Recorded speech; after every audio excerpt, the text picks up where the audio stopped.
다들 저를 축하하러 오셨고 많은 분이 이 자리에 와주셨는데 아까까지만 해도 멀쩡한 듯 심장이 툭 떨어지는 거죠. 왜? 잘할 수 있을까 이런 부담감도 들지만 제가 겪었던 일, 제게 있었던 일을 진솔하게 얘기해볼까 합니다.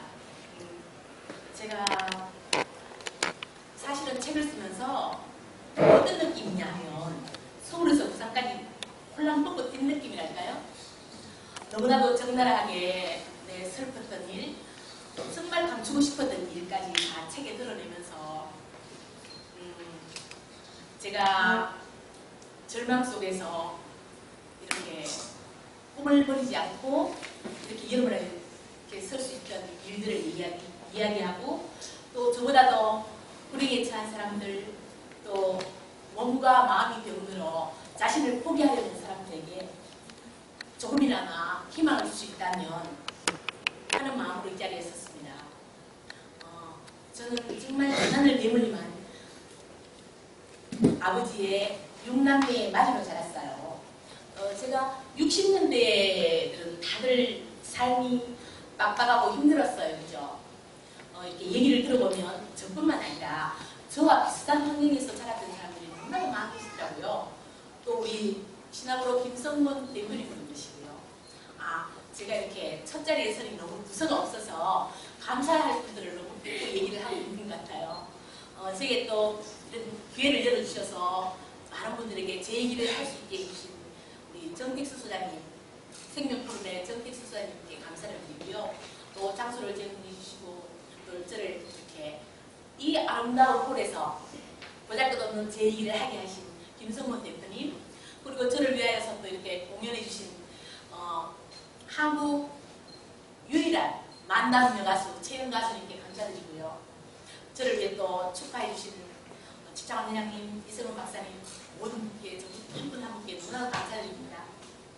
그리고 또 제가 빠뜨릴 수 없는 한 분이 계시죠. 제가 절망 속에서 살아가면서 정말 꿈도 잃어버리고 어떻게 살 것인가 날마다 자살을 생각했을 때 내게 꿈을 터치해 주시고 일어서게 하신 성창훈 총장님께도 이 자리를 빌어 감사드립니다. 제 얘기를 하자면 아까 60년대에 모두들이 그만큼 살았다는 거 잠시 말씀드렸죠.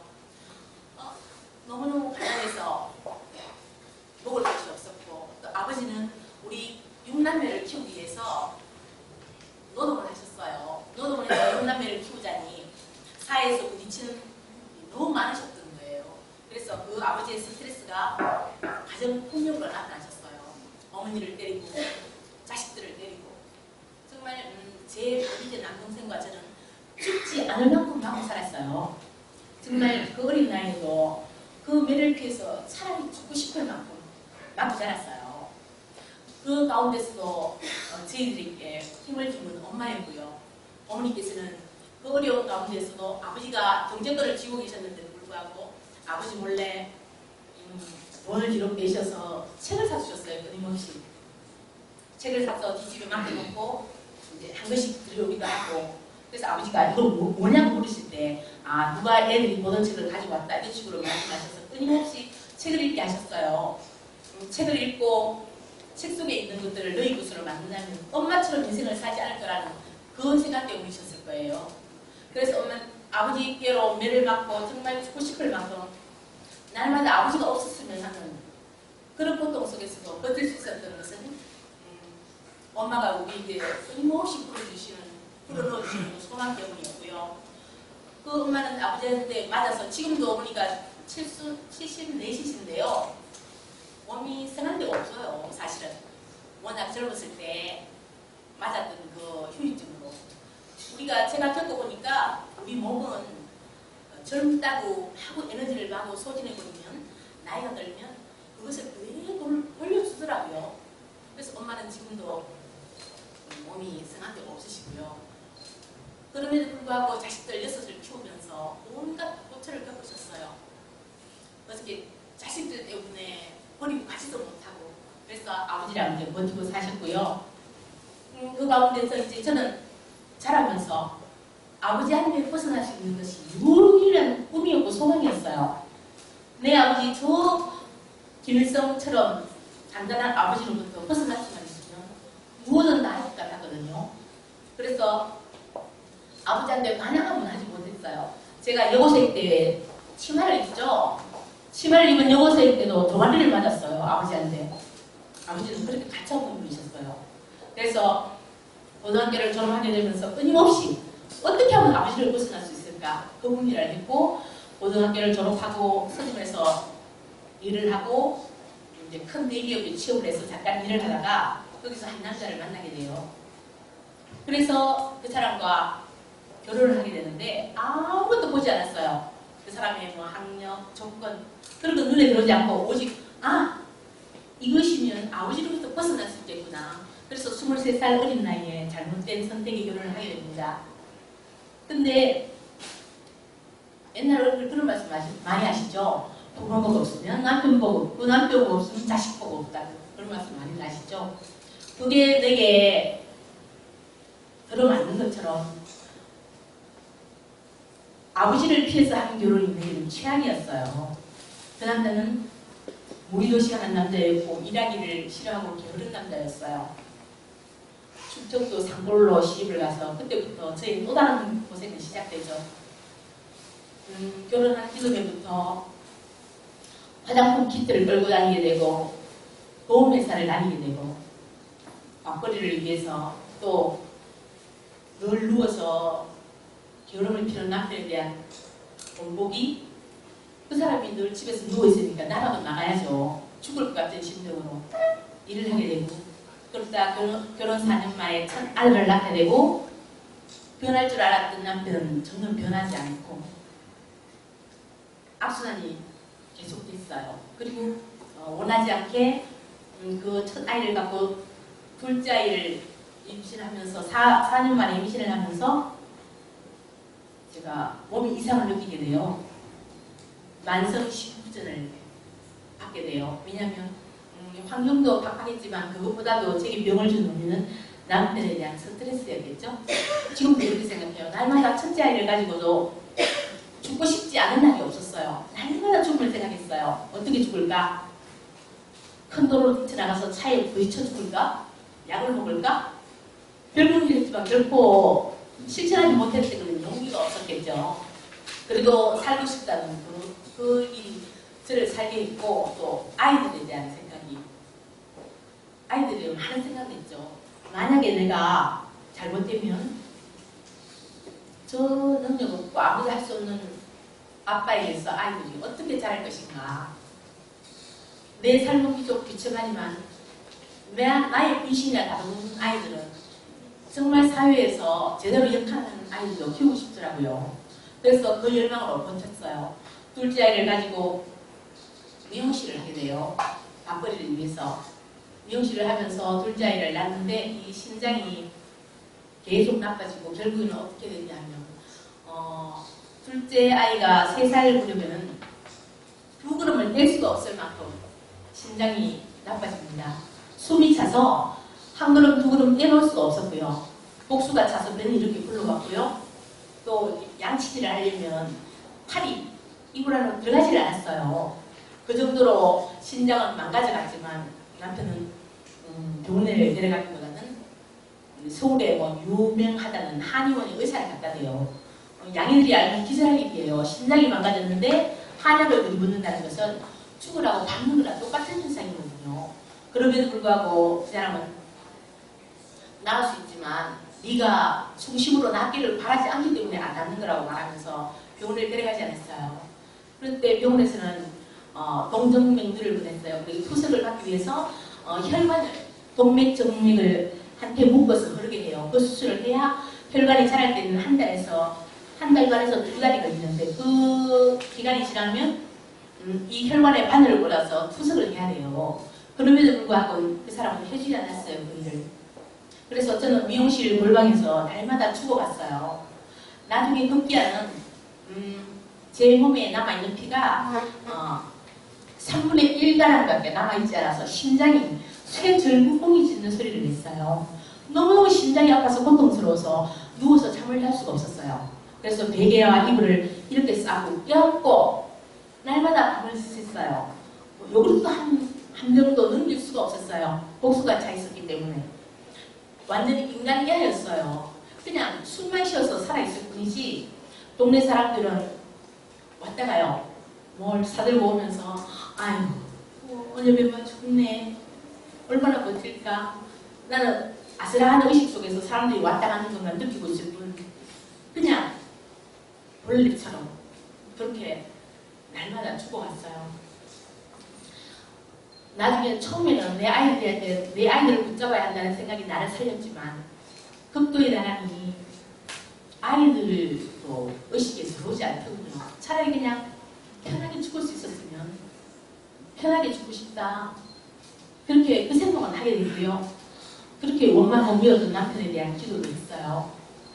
만약에 제게 죽음이 온다면 평안히 맞게 하시고 저 사람 또한 나 안에 다른 사람을 만났으면 다른 삶을 살 수도 있었을 텐데 하나님 인도해달라고 기도하고 처음에 참 하나님은 원망도 참 많이 했어요. 하나님 내가 왜 이렇게 어려운 고초를 겪어야 하나요? 내 제약이 그렇게 크게 나가나요?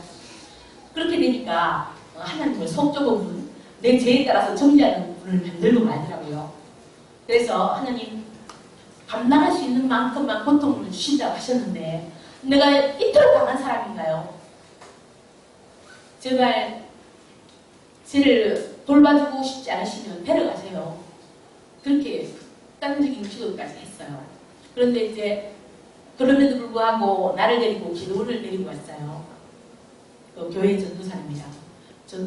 기도원에 들어가서 은혜를 받았다는 병 고치는 은사를 받았다는 권사님께 진단을 받게 돼요. 그 권사님이 나를 진단하기 전에 남편과 전도사를 막 나무라더라고요. 이 사람을 왜 여기 데려왔냐. 병원에 들어가서 피부터 돌려라. 그렇게 말했지만 나를 이틀을 거기 기도원에 두더라고요. 그 기도원에서 내려와서 나를 데려오면서 다시 그 미용실 골방에다 넣을 때 나는 체념을 하게 되더라고요. 아, 이대로 죽는구나. 근데 아이들이 눈앞에 아른거리면서 살 수 있는 방법이 있다면 더 살고 싶다는 생각이 들더라고요. 그날 토요일이 있을 거예요. 남편에게 애원을 했어요. 날 좀 병원에 데려가달라고. 아이들이 있는데 날 내려 죽게 할 거냐고. 그래서 그날 남편은 나를 교회 집사님을 찾아가고 원주 기독교 병원에 가게 돼요. 병원에 닿을 쯤에 저는 의식을 놓아버리는데 아마 휠체어에 실려서 막 들어가면서 의사가 막 소리를 지르더라고요. 막 사람이 이 지경이 되도록 뭐 했냐고. 그러면서 진짜 이거 목 필요 없이 바로 응급실에 가서 목을 뚫어서 카테터를 삽입을 해요. 지금도 제가 목 카테터를 삽입해서 투석을 하고 있어요. 왜냐하면 25년 전 이 혈관이 막혀가지고 동물병들을 이 손에 있는데 이 혈관이 자랄 때까지는 응급으로 가슴으로 하고 있어요. 지금 여름에 더워서 또 히포 알레르기 때문에 너무너무 혼이 났는데 지금도 이 혈관이 자랄 때까지 9월 한 달까지는 계속 해야 될 거예요. 그래서 그때도 응급으로 이 카테터를 가슴에 심장으로 바로 연결을 해서 투석을 돌리게 됩니다. 2시간 투석을 받고 나서 저는 너무너무 놀랐어요. 내가 아팠나? 그만큼 몸이 깨어지는 거예요. 완전 숨이 차서 헐떡이던 그런 것들이 다 없어져 버리고 이럴 수가 하고 그 다음 날이 흘러서 4시간 투석을 하고 나니까 서서 다닐 수가 있고 내가 아팠다는 사실을 잊었어요. 과학이 그렇게 놀랍고 하나님 우리 인체를 그렇게 과학적으로 만드셨더라고요. 비록 자기는 장이 하나라도 제 몫을 다 하지 못하니까 죽어갈 수밖에 없더라고요. 과학의 힘을 빌려서 그 심장 기능을 하고 피를 돌려주니까 제가 희생을 하더라고요. 그래서 거울 앞에 섰을 때 제가 몸무게가 제일 많이 나갈 때가 67, 8kg가 나왔어요. 그런데 투석을 돌리고 제가 몸무게를 달아보니까 42kg, 3kg였어요. 완전 피골이 상접한 여자 하나가 낯선 여자가 거울을 보고 서 있더라고요. 그래서 저는 투석을 하고 그렇게 투석이 시작되었고 일주일에 3번 투석을 하게 되었어요. 근데 그 당시에는 이게 장애 등급도 없었고 국가에서 보상되어지는 부분이 없었기 때문에 병원비가 7, 80만 원이 들었어요. 한 달에. 근데 나는 돈을 벌지 못했고 는 적이 없는 사람이잖아요. 그래서 날마다 병원 가는 때마다 싸우게 되는 거예요. 내 병원 가야 돼서 그래서 차비와 병비를 줘야 하는데 이 사람은 그 돈이 없으니까 막 싫어하고 자꾸 다툼이 있어지고 치사함이 생기더라고요. 내가 이러고도 살아야 하나? 이런 생각. 그래서 제가 제 병비는 제가 벌겠다고 결심을 하게 되고 김밥 장사를 시작을 해요. 근데 엄마가 준 돈으로 작은 팁을 하나 뽑아서 병원에서 기운은 4시간 투석을 돌리고 나면 혈압이 떨어진 상태라 흐름도 겨우 걷거든요. 그 상태로 차를 몰고 마트에 가서 김밥거리 장을 봐서 집에 들어와서 다듬고 씻고 해서 김밥을 말아서 주위에 주유소라든가 이런 데 김밥을 넣어줍니다. 그래서 비록 몸이 그렇다 보니까 밤을 새서 김밥을 말고 그 일을 하다 보니까 투석하기 전이라로 몸 돌아오는 거예요. 숨은 늘 이까지 차 있었고 얼굴은 퉁퉁 부은 상태였고 그래서 그 남편은 아랑곳하지 않고 늘 술에 젖어 살았어요. 12시가 넘어서 마당에 장을 밟는 소리를 조금 내며 들어와서는 사람 자는 척하고 있으면 사람을 깨고 일으켜요. 이렇게 해서 2시간, 3시간 듣고 얘기를 해서 감사합니다.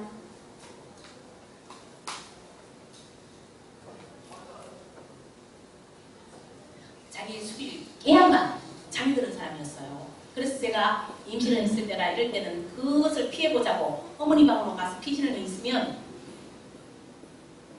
술주정 할 사람이 없잖아요. 그러면 전화를 해요. 전화를 해서 불특정 다수에게 전화를 해서 2~3시간 전화로 스트레스를 풀어야 잠을 자는 사람이었어요. 그랬던 사람이었기 때문에 생활에 너무 관심이 없었어요.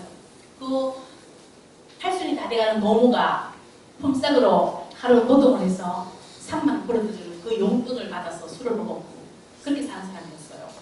그래서 내가 지금도 아이들에게 제일 미안한 거는 그런 아버지를 만들어줄 수밖에 없었다는 그 어린 날 23살 어린 나이에 아버지로부터 벗어나고 싶다는 그 잘못된 생각 하나가 나뿐 아니라 내 아이의 미래 또 그 아이의 미래까지 영향을 미치고 있다는 이 사실 하나에 저는 요즘도 치를 겁니다. 그래서 그렇게 제가 김밥을 말고 그렇게 병원을 다니고 이런 생활을 하는 중에 미용을 같이 하는 친구들로부터 도시락 50개를 주문받고 밤을 새서 도시락을 말고 배달을 갑니다. 새벽 안개 자욱한 길을 배달을 갔다가 오면서 수분까지 차올랐지만 빨리 배달을 해주고 병원에 가서 투석을 돌린다는 그 생각으로 갔다가 오다가 깜빡 죽었다고 생각했는데 정신이 드는 순간 와삭삭삭 하면서 제가 넉넉히 처박히고 난 거예요. 교통사고가 난 거였어요. 그때 다른 차가 왔으면 오늘의 제는 없었겠죠. 근데 다행히 너무 이런 시간이라 차는 없었고 저는 농로에 졸음운전으로 처박혀서 완전히 휴지처럼 이어졌어요. 차는 폐차를 시킬 수밖에 없었고 저는 의식 없는 상태로 실려가서 제가 정신을 차리고 눈을 뜨니까 정형외과를 간 게 아니라 병원에서 투석을 하고 있더라고요. 피를 돌리고 있더라고요. 사람이 숨을 못 쉬니까 피를 4시간 돌리고 나서 정형외과를 갔을 때 부러진 데는 하나도 없었고 온몸에 혹이 계란만한 혹이 푹 솟아있더라고요. 그런데 그런 나를 데리고 남편은 집으로 왔어요. 아래목에 나를 눕히고 또 술을 먹으러 가거든요. 그래서 저는 그 사람이 술을 먹고 그 밤도 역시 12시가 넘어서 자갈발로 소리를 내며 들어와서는 나를 꼭 깨워서 남의 여자들은 씩씩하게 애도 잘 낳고 잘도 사는데 너는 왜 이 모양이냐고 나를 핍박하고 2시간 이후에 잠이 들었을 때 저는 그때 큰 결심을 하게 돼요. 이것이 과연 내 아이들을 위해서 잘 살고 있는 것인가? 단칸방에 아이들 둘이랑 남자애들 둘이랑 같은 방에서 자고 있는 상태인데도 이 아이들은 잠을 들지 않았으면서 자는 척 하면서 왜 애들 눈이 팍팍 하는 애 있죠? 그걸 엄마 이제는 느끼지만 그래서 이건 아니다. 아이들을 위해서도 내가 살아있어야 한다. 이 사람만이 있어서 과연 부모로서 역할을 제대로 할까? 내가 살아야겠다는 결심을 그때 하게 되고 내가 그토록 있기 싫어서 떠나온 아버지에게 전화를 해요. 아버지 절 좀 내려가 달라고. 그래서 다음날 큰아이는 학교를 작은아이는 어린이집에 갔던 시간에 아버지 엄마가 저를 데리러 오셨어요. 물론 남편과 시어머니가 깜짝 놀랐었죠. 그래서 나는 그날부로 아버지 차를 타고 친정으로 오게 돼요. 눈물 나고 가슴 찢어지는 내 아이들을 두고 그 아이들의 미래를 내가 만들어 주려고 살아야겠다는 그 생각 하나로 친정집에 오게 되고, 그로부터 만신창이 된 몸을 1년 동안 엄마 집에서 쉬면서 몸을 회복하게 돼요. 그리고 그 1년이 지난 후에 나는 직장을 나가기 시작했고, 물론 낮에는 병원을 다녀야 하기 때문에 직장을 잡을 수가 없었어요. 낮에는 직장일, 야간 일을 하면서 12시간 일을 하게 돼요. 전자회사, 식당일 가리지 않고 일을 하게 돼요. 그래서 그 아이들 용돈, 옷 사입히는 거, 학원, 학비, 핸드폰 요금까지 내가 다 여기서 버는 돈으로 애들에게 보내줬어요. 그 아이들 왜 내가 아이들을 길렀고, 그리고 여름방학, 겨울방학이 되어서 아이들이 오면 금식구를 하고 와요. 그러면 소금부터 신발까지 6개월 카드 할부를 끊습니다. 그래서 그게 다 갚을 때 있으면 겨울이 오고 또 아이들이 오면 또 할부를 끊고, 그렇게 아이들과 살아내요. 살아내고 이제 아이들이 고등학교를 졸업하면서 제게 다 오게 돼요. 그리고 아이들이 이제 대학을 가고 엄마 옆에서, 물론 그때는 제 혼자 있는 건 너무 힘들었고 12시간 야간을 20년쯤 했네요. 계산을 해보니까. 근데 다른 날은 모르지만 병원 갔다 투석을 하고 온 날은 이 몸이 견디지를 못해서 일어날 수가 없어요. 야간 일어나려면 어두워지고, 특히 겨울에 밖은 날씨는 어시는스럽게 춥고 어두운데 난 일어나 일을 가야 하는데 몸이 일어나지질 않아요. 침대에 등이 붙어버려서 떨어지질 않아요. 그러면 내 아이들을 생각하면서 등을 잡아 뜯어 일으켰어요.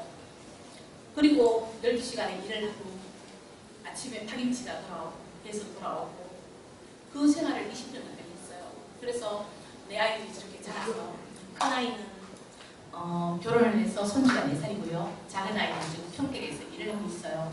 그리고 저를 살게 하는 건 이 아이들을 아빠처럼 키우고 싶지 않다는 그 마음, 또 하나님에 대한 신뢰.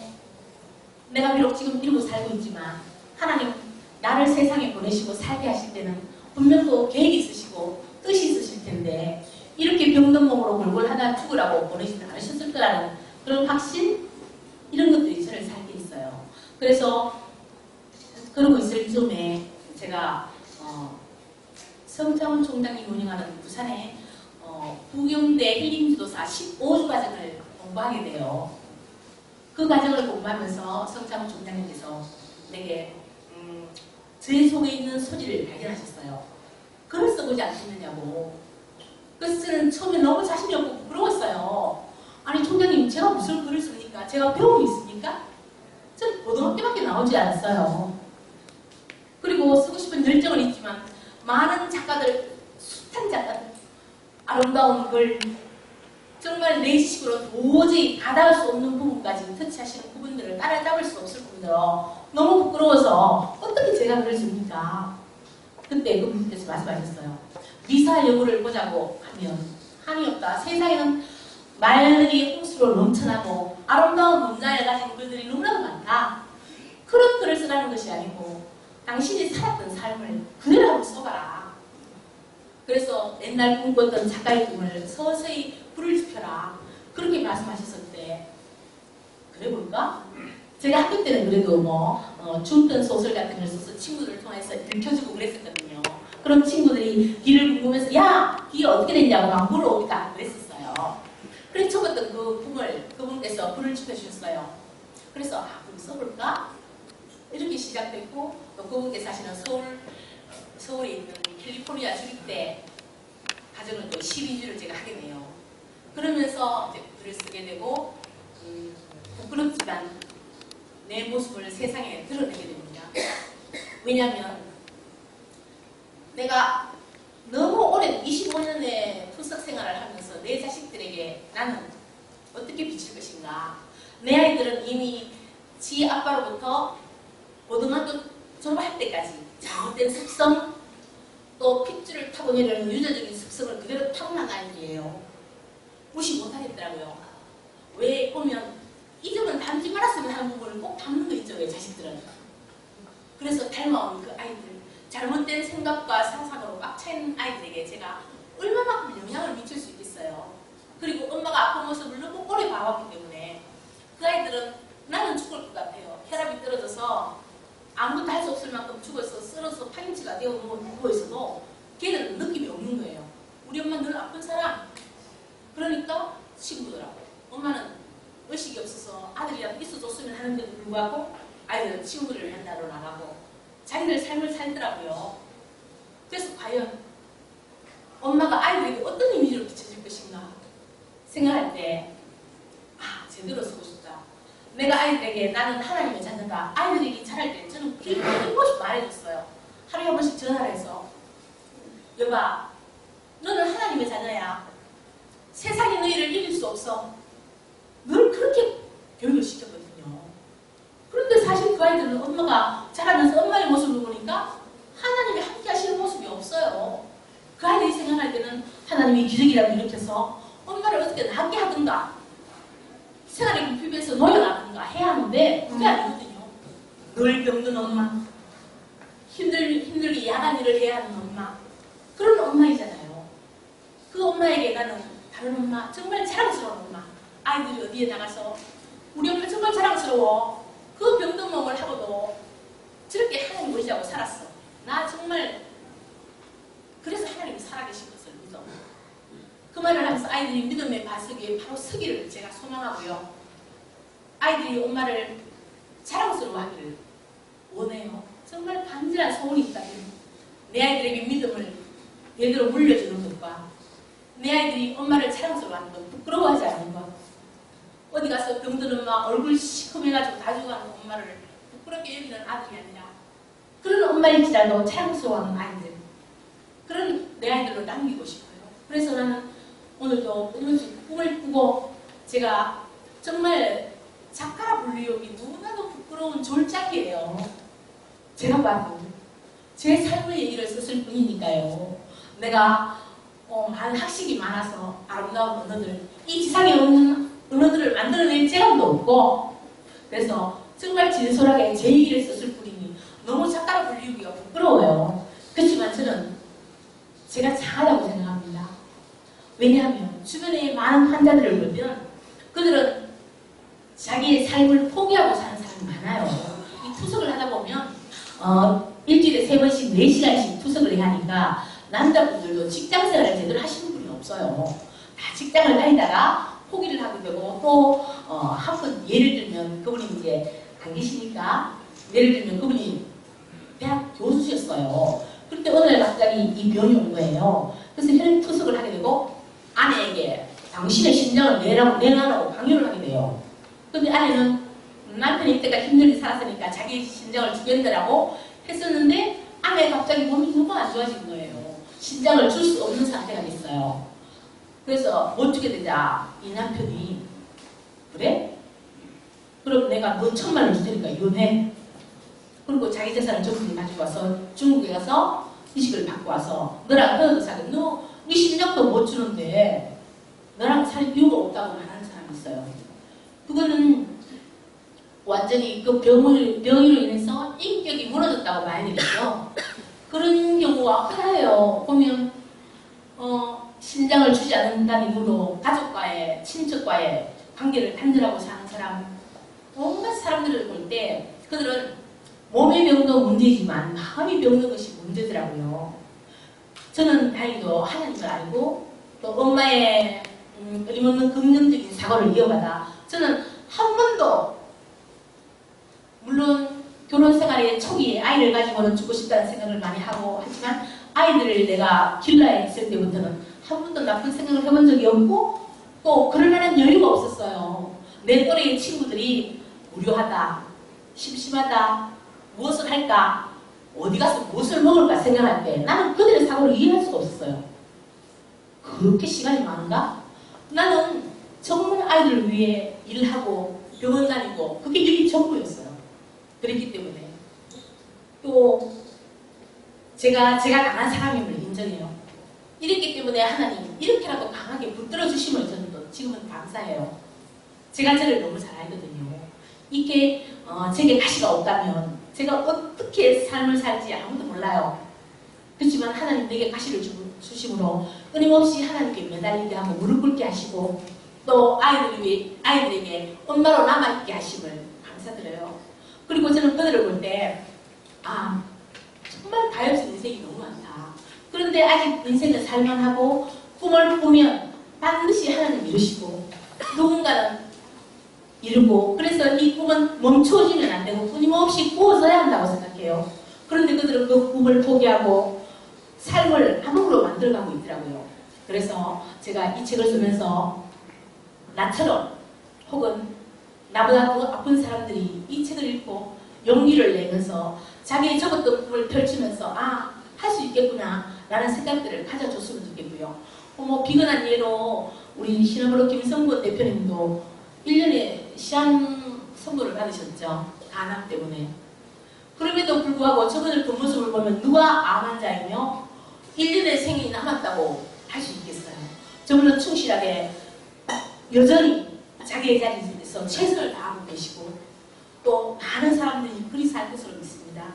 저 또한 이제 시작이라고 생각합니다. 지금은 그런 졸작을 세상에 내놓지만 점점 공부하고 나아져서 정말 극기하는 모든 사람들이 정말 잘 쓰는 작가라고 인정하는 그런 작가가 되고 싶고요.